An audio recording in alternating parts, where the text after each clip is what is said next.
My dad made us lock our bedroom doors every night.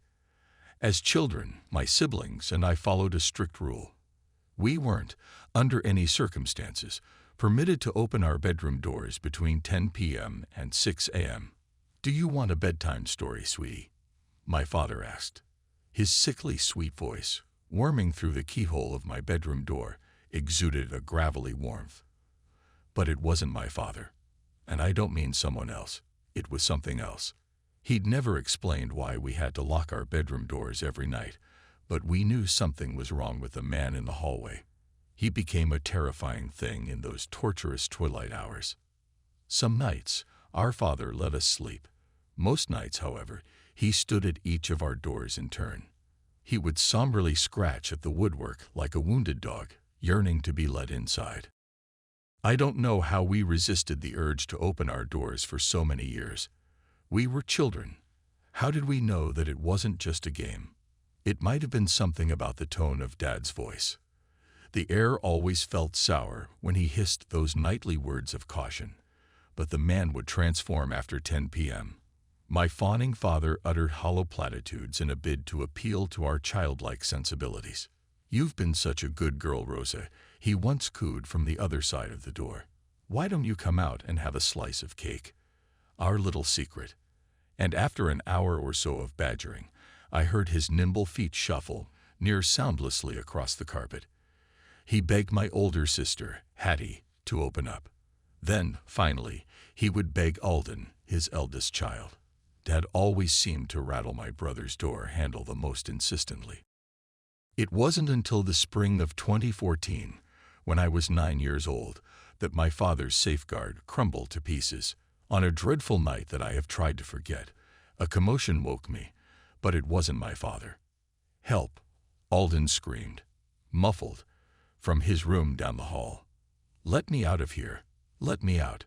I rose from bed and walked to my door, listening to the cries of my terrified brother. I could hear shuffling sounds in my sister's room across the hallway. "Rosa," Hattie whispered, muffled by our 2 doors. "Are you awake?" "Yeah," I answered. "What's wrong with Alden?" "I don't know," Hattie said. Then she cleared her throat to project her voice. "Alden, what's wrong?" "Hat," he screeched. "I need help, Hat." She whimpered. Is it Dad? Did you open the door for him?" "No, of course not," Alden scoffed. I can't breathe. I need to go to the hospital. We need to check that he's okay," I whimpered. "No," Hattie barked. "You know the rules. We can't open our doors until 6 a.m. That's not for another 4 hours. I can't hear Dad on the landing," I pointed out. "I'm quick. I think I could make it to Alden's room without being caught." I could hear my heartbeat in my eardrums. The thrumming sound swelled in my shivering head, striving to ward off foolish thoughts. No use. I'd already placed one hand on the door handle, whilst using the other to twist the lock open. It clicked. "Don't do it," Hattie pleaded. "Don't make me come out there with you." "I will." "Sorry, Hattie," I said. "It's not a game, Rosa," Hattie wailed. "You know that something's wrong with Dad. He would never hurt us during the day. But that thing we hear outside our doors, it isn't. It doesn't. It's inhuman." I eyeballed the door handle for 10 endless seconds, carefully considering my sister's words. She was right. Whenever my dad spoke from the corridor, my hairs stood on end. It was as if a primal sense within me could detect an unholy abomination on the other side of the door. As I mentioned, I knew it wasn't a game, even at the age of 9. But I couldn't bear to sit in my room whilst Alden screamed. I delicately eased my door open, terrified that I would see my father's eyes peering through the gap, or worse, something else. But I didn't, and I breathed a sigh of relief before stepping out into the hallway. "Rosa, just wait. Something's bothering me," Hattie said. I crept towards Alden's room as quietly as possible, but I froze when I noticed that his door was wide open and he was nowhere to be seen. I turned around to head back to my room. "He can unlock his own door," Hattie pointed out. "Why does he need us to?" I yelled until my lungs neared bursting, and Hattie trailed off. I'd found Alden. He was standing at the other end of the corridor, lurking in the darkness. Well, something stood there. It wore Alden's clothes, but it wasn't him. With a mannequin head that had Alden's vague features, though its eyes were black husks, the entity looked at me. It wore an unmoving smile, etched into its plastic face, that filled me with breathless horror. And then the false Alden spoke in a garbled voice. It was his horrible plastic mouth that had muffled his earlier screams, not the 2 doors between us. "Help," he giggled playfully. "I need sustenance, little sis." The horrifying thing, barely visible on the dimly moonlit landing, snapped its plastic limbs into action and began to crawl up the walls, coming to a stop on the ceiling. It clung to the plasterwork like a sinister spider, eyeing me from an upside-down position. At that moment, I heard Hattie's lock clicking, and her door opened inwards.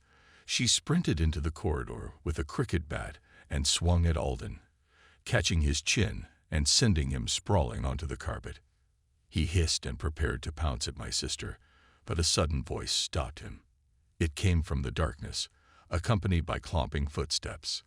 "Happy birthday, my son," my father whispered, stroking Alden's hair. "Don't be afraid, girls. Alden has been given the gift. It's in our blood. Your time would have come too." Dad stepped into the sparse light, and I saw that he looked just like Alden. Worse, perhaps, his plastic mannequin face looked tarnished by time, smeared with blood stains, chipped and cracked. "If only you kept your doors locked, my delicious daughters," he snarled. Hattie turned, with tears in her eyes, obstructing our father from reaching me. She shakily clutched the cricket bat in her hands. "See the window behind you?" she asked. I twisted to face the window at the end of the landing. We lived in a bungalow, so I knew I could escape directly onto our driveway, but I wasn't looking at the outside world. As I ran to the window, I watched Hattie's reflection in the glass pane. She valiantly defended herself against our father, but the monstrous man snapped her weapon like a twig, before wrapping his plastic arms around her like a boa constrictor. I cried, fumbling with the latch for the window, and I'm not sure exactly what I saw. It seemed as if my father were liquefying my sister, turning her into plastic sustenance. Hattie unleashed a deafening scream as her body bloodily detonated, drenching my father's face and the walls.